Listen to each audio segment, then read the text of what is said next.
দেখো অন্যের সাথেই তুমি কম্পেয়ার করবা না। কেন কম্পেয়ার করবা না জানো? কারণ হচ্ছে তুমি ভাবতেছো যে আমার রুমমেটটা হচ্ছে ফোন চাপতেছে, আমার রুমমেটটা হচ্ছে গেম খেলতেছে, আমি কেন করব?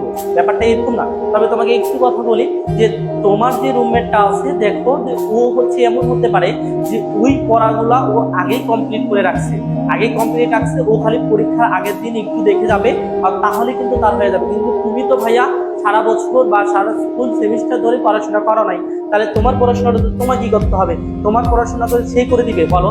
তুমি যে তোমার ওর সাথে তোমাকে কম্পেয়ার করলা, তাহলে ও কিন্তু ঠিকই পড়াশোনা করছে, তুমি কিন্তু পড়াশোনা করো না। একটু যদি চিন্তা করো, পরীক্ষার হলে যখন তুমি বসো, কোনো কিন্তু সুযোগ নাই তুমি অন্যের দেখে লিখবা, অন্যর দেখে তুমি লিখবা, এই কোনো সুযোগ নাই। তোমার পরীক্ষা একমাত্র তোমাকেই দিতে হবে, তোমার লেখা তোমাকেই লিখতে হবে। তাহলে ও ভালো পারলো, ও কম পারলো, তুমি কম পারলা, তুমি বেশি পারলা, সেটা নিয়ে কোনো কথা না। কথা হচ্ছে আমি কতটুকু পারি, আমি কতটুকু পড়লাম, আমি কতটুকু মনে রাখতে পারলাম, সেটাই হচ্ছে মেন বিষয়।